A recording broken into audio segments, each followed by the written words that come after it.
My family kicked me out at 19 because I wasn't girly enough. Now I own a beauty brand worth $3 million. My sister just walked into my office for a sponsorship. "You look different," she said. When I was 19, my world shattered. I had always been the odd one in the family. My younger sister, Lily, was the perfect picture of what our parents wanted in a daughter. Blonde hair, flawless skin, and the ability to charm anyone with a smile. She was the one who got into the best schools, the one who got all the praise, and the one who could do no wrong. Me? I was the outcast. I never fit into the girly mold my parents seemed to think every girl should fit. While Lily was into makeup, dresses, and everything else that screamed femininity, I was the girl who preferred comfort over style. I loved sports, getting dirty, and spending my free time drawing or reading. I wasn't interested in beauty pageants or anything that involved putting on a face for the world. The final straw came when I told my parents that I wanted to go to Portland for college. I wasn't interested in staying home like they'd planned for me, working a local job, going to the nearby community college, and living the life they had mapped out for me. No, I had dreams. Big ones. But those dreams didn't align with the life they envisioned for me. I'll never forget that night at the dinner table. My mom, sitting across from me, looked at me with such disappointment in her eyes. "You're really pushing it, Valerie. I don't understand why you can't just be more like Lily," she said. I wanted to argue, to tell her that I wasn't Lily, and that I didn't want to be, but I knew it wouldn't matter.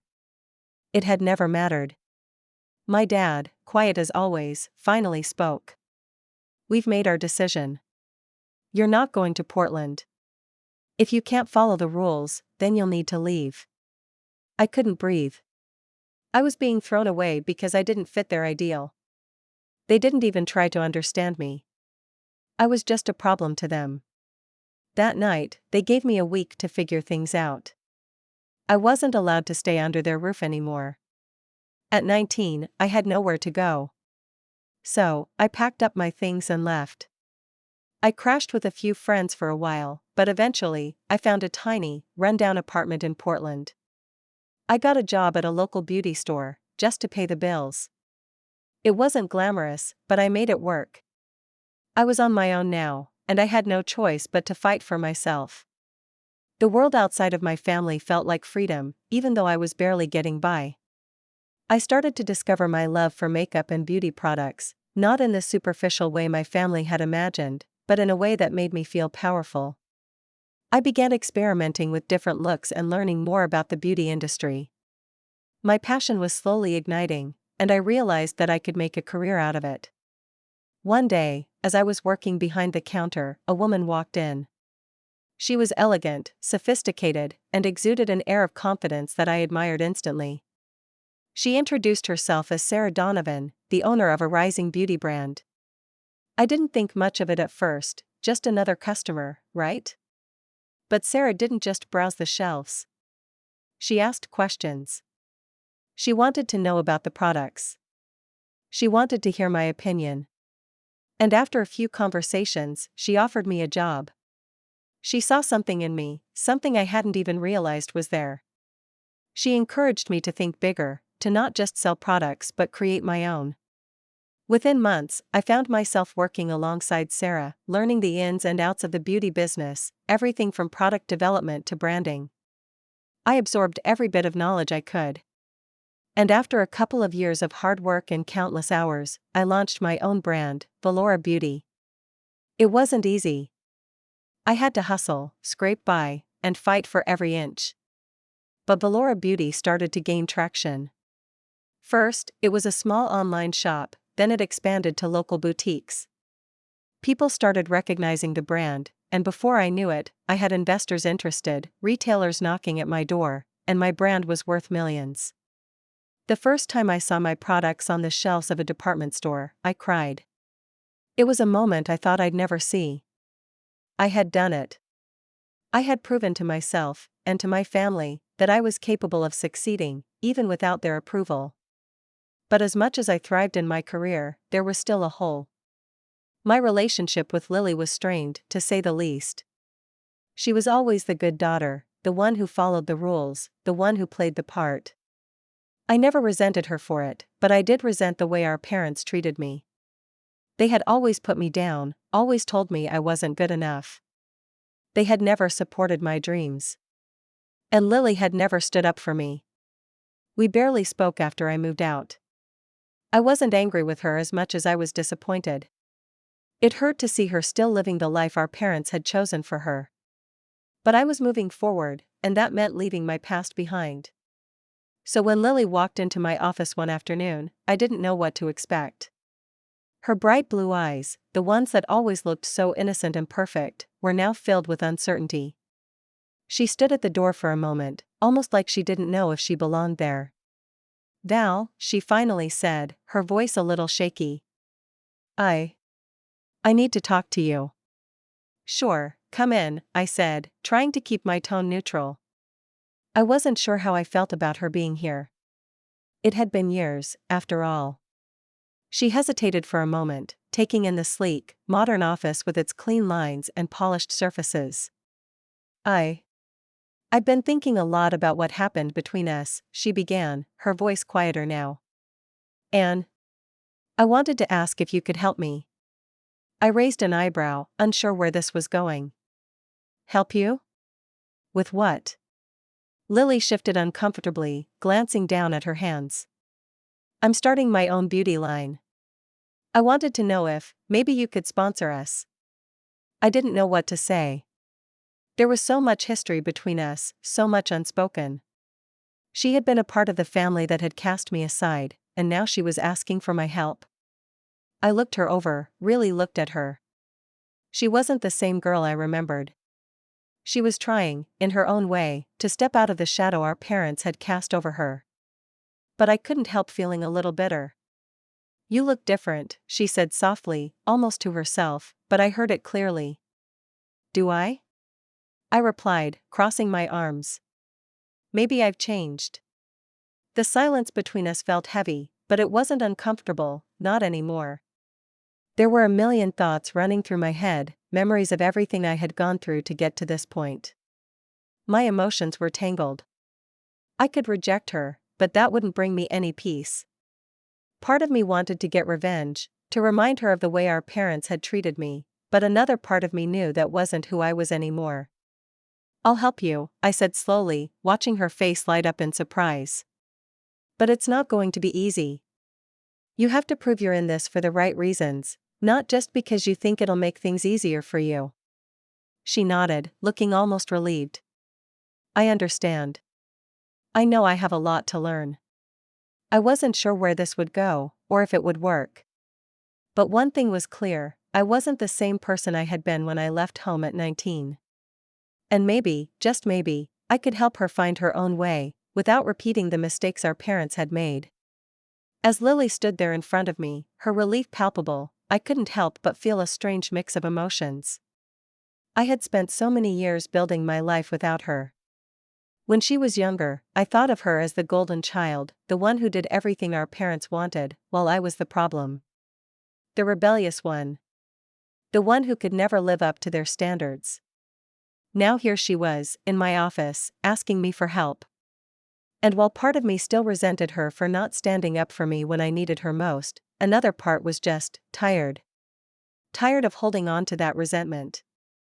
I motioned for her to sit down across from me, and as she did, I couldn't help but study her. Her hair was longer now, styled perfectly as usual. She had that same polished, pristine look that used to annoy me. But something in her expression told me she was no longer the same carefree girl who'd never had to question anything in life. She was more uncertain now, more fragile in a way. I realized that maybe, just maybe, she had her own struggles. She'd never been given the space to be her own person, not the way I had fought for. "So, what exactly do you need from me?" I asked, leaning back in my chair. I wasn't going to make this easy for her. Not because I wanted to be harsh, but because I needed to see if she was serious. If she was truly committed to carving her own path and not just using me to get ahead. She fidgeted with her hands, her usual confidence nowhere to be found. "I'm starting a beauty line," as I said. It's called Lily Grace. I've been working on it for about a year now, and I've got some products ready, but I don't have the experience or the resources that you have. I know your brand is doing well. I need guidance. I raised an eyebrow. A beauty line? I repeated, though I already knew the answer. It wasn't unusual for people in the industry to want to start their own brands, but given the history between us, it felt strange. You know, you could have asked me for advice a lot sooner, right? Her eyes dropped to the floor, and for a moment, I almost thought she might break down. I didn't think you'd help me. I didn't think you'd want to, she murmured, barely above a whisper. I shook my head. It's not about whether I want to, Lily. It's about why you want this. I need to know that this isn't just another project to you, something that'll make you look good in front of the family or get you out of their shadow. I need to know that you're doing this for yourself, and not because you think it's what you're supposed to do. Lily nodded, taking a deep breath as if bracing herself. I get it, she said, her voice stronger this time. I guess I've always done what I thought I was supposed to do. What our parents expected of me. It's like I never felt like I could make my own decisions. I always thought if I was perfect enough, they'd love me more. But when you left, I realized something. I realized that I'd been living my life based on their terms, not mine. I didn't know who I was outside of their expectations. Her words stung, but not in the way I had expected. I thought I'd feel vindicated, like the bitterness I carried would finally be justified. But instead, I felt a sense of empathy. Maybe she had been suffocating in her own way, just like I had been suffocating under our parents' rules. I get it, I said softly. I do. I lived in their shadow for years, and when I realized I couldn't fit into their idea of who I should be, I had to leave.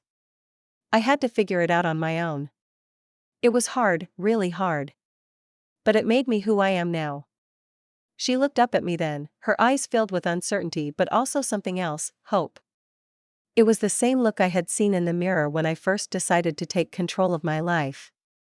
She wasn't the perfect daughter anymore. She wasn't just Lily, the good girl.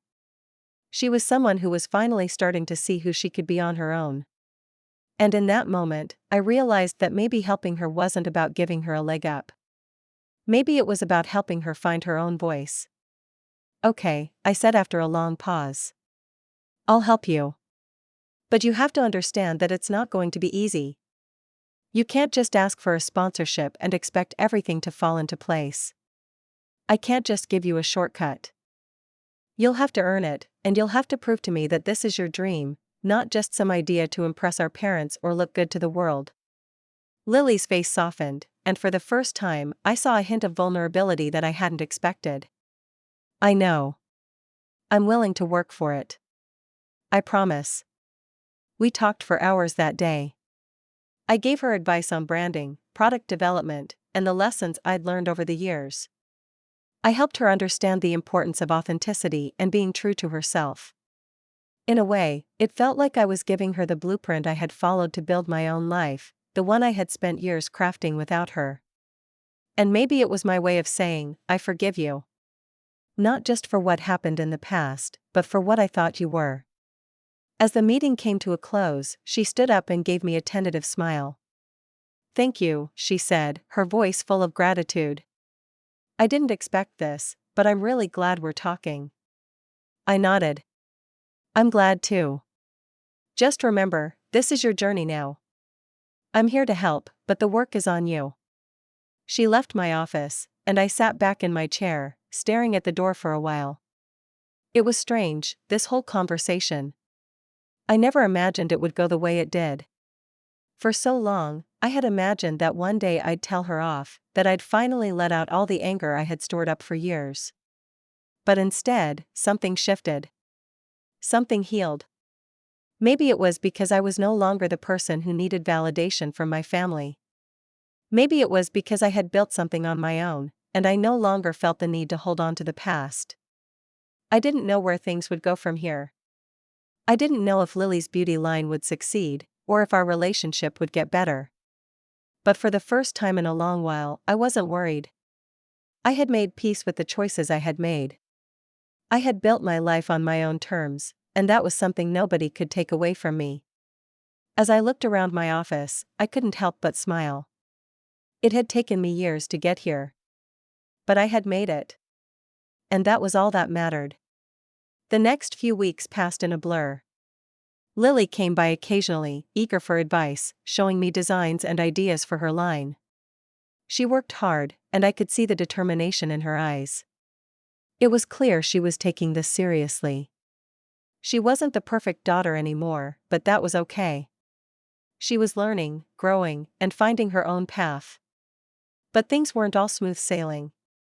There were days when I questioned whether I was doing the right thing, whether helping her was a mistake. After all, we were still tied to a history that was full of hurt. But then I reminded myself that this wasn't about erasing the past. It was about giving her the chance to build something real. And in some ways, it was also about giving myself the closure I had needed for so long.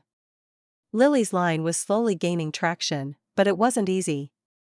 She struggled at times, questioning herself, her vision, and the future of her brand. I could see the parallels between her journey and mine. It wasn't smooth, it wasn't quick, and there were moments when everything seemed like it might fall apart. But in the end, it was hers to own, just like Valora Beauty had been mine. And while I couldn't predict how things would end up, I knew one thing for sure: we were both growing. And that, I thought, was something worth fighting for. It had been months since Lily had first walked into my office. Our interactions had become more frequent, though still somewhat distant. I'd been offering advice when I could, guiding her through the tough decisions that came with running a brand. But underneath it all, there was a lingering tension that neither of us could shake. While she was learning and growing, I couldn't help but wonder if I was doing the right thing by helping her. She seemed committed to her brand, Lily Grace, and I respected her determination. But every time she showed up at my office, I felt this strange sense of superiority. It wasn't pride in my own success, but more like a quiet acknowledgement of how far I had come. I had spent years fighting for my place in the world. It had cost me everything: my family, my relationships, my sense of security. And now, here was Lily, trying to enter the industry on my coattails, and I wasn't sure if I was ready to just hand her a seat at the table. As the months went on, Lily Grace began to grow. Slowly, but steadily, Lily was starting to make a name for herself. She got a few influencers to endorse her products, which helped build some momentum. But the brand still wasn't on the scale of Valora Beauty, not even close. And no matter how much she tried to position herself as the new face of beauty, I could tell that her brand lacked the authenticity that mine had. I had fought tooth and nail for every customer, every product launch. Lily was just getting by on the reputation of being my sister. I didn't want to be petty about it, but there were times when I found myself questioning whether she truly understood what it meant to build something from nothing. She still had our parents' money and connections in the background. It made everything feel so easy for her, like she was skating by while I had to climb mountains just to be seen. I had earned my success, but it felt like she was trying to shortcut her way there. The turning point came during a major beauty industry event in New York City. It was an exclusive event for top beauty brands to showcase their products and gain media exposure. I had been invited to speak on a panel about the future of skincare and beauty, something that would help solidify Valora Beauty's standing as a major player in the industry. When I saw that Lily Grace had also managed to get a booth, I knew something wasn't right. The event was exclusive, there were only a select few brands invited to show their products. How had she gotten in? The thought gnawed at me, but I quickly brushed it off. After all, it wasn't the first time Lily had used our family's influence to get ahead. But the day before the event, I learned the truth. My PR manager, Jordan, had called me into my office to discuss a few things, and as we went over some of the final details, he dropped a pound's hell. "Dal, I just found out that Lily Grace isn't exactly here on their own merit," he said, a concerned look on his face. "Turns out your parents pulled some strings to get her into the event. She was put on the exhibitor list as a rising brand when the event organizers hadn't even vetted her." I froze. The realization hit me like a wave. My parents had done what they always did, used their connections to get Lily ahead, regardless of whether she earned it. They hadn't even given Lily Grace a fair chance. She had bypassed the hard work, the hustle, and the struggle that I had been through. And now she was riding on their coattails, as usual. For a moment, I felt this surge of anger rise within me. I had worked so hard to get to where I was, everything I had was a result of my own blood, sweat, and tears. But Lily? She was handed a seat at the table by our parents, just because she fit into their perfect little mold. I was furious. Not just because of what she'd done, but because it felt like a betrayal. She was trying to pretend she had earned this success, but the truth was clear: Lily Grace was nothing more than a puppet brand, held up by strings that didn't belong to her. But then, something inside me clicked. I didn't need to stoop to their level. I didn't need to get revenge in the way they might have expected. I could do something far more satisfying. I had already built my brand from the ground up. It was time to put everything I had worked for on display. I wasn't just going to expose Lily's shortcuts, I was going to remind everyone what true success looked like. The next morning, I showed up at the event with my team, ready to speak on the panel and showcase Valora Beauty's newest line. The buzz around our booth was palpable. People were genuinely excited to learn about our products, to hear me speak about the brand I had worked tirelessly to grow. As I made my way through the crowd, I noticed the whispers. The media was already circling around me, eager to get a comment from me. And then, I saw Lily's booth. It was cluttered, the displays hastily put together, and her team seemed unprepared. The same influencers who had endorsed her were now nowhere to be seen. The products looked cheap in comparison to what we were offering, and there was a noticeable lack of interest from the press and attendees. It was then that I realized just how much my hard work had paid off. My booth was swarming with people, eager to learn more about Valora Beauty. I had cultivated a brand based on quality, passion, and authenticity. Lily had none of that. She was still riding on the coattails of a legacy that wasn't her own. I took the stage for the panel, and as I spoke about my journey, my challenges, and my success, I could see the crowd hanging on every word. People were genuinely interested in the real story behind Valora Beauty. They asked me about how I'd overcome the barriers that had been put in my way, and I shared openly. But what stood out to me the most was the subtle way I could sense Lily in the crowd. She was standing there, trying to act like everything was fine, but I could tell she was watching me closely. When it was her turn to speak, she seemed nervous. Her voice trembled slightly as she talked about Lily Grace, and though she tried to project confidence, it was clear to everyone that she was struggling. Her words didn't have the same authenticity or depth that mine did. She lacked the grit, the real experience of building something from nothing. She was merely repeating lines she had heard from others, trying to sound like she belonged, when in reality, she didn't. The contrast between us was unmistakable. And as the event wore on, I could see that the media, the influencers, and the attendees were far more interested in Valora Beauty than they were in Lily Grace. By the end of the event, my team had secured several major deals for the brand. We had signed partnerships with retailers, and I had media coverage lined up for weeks.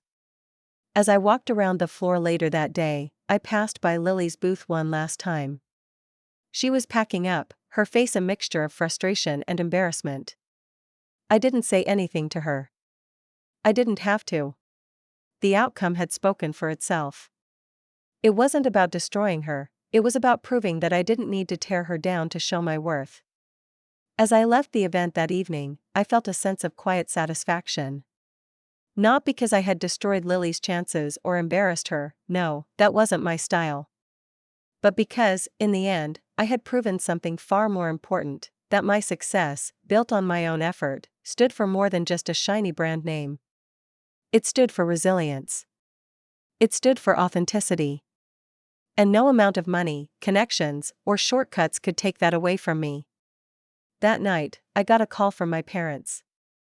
They asked how the event had gone, and I could hear the pride in their voices as they mentioned Lily's booth. But it didn't matter.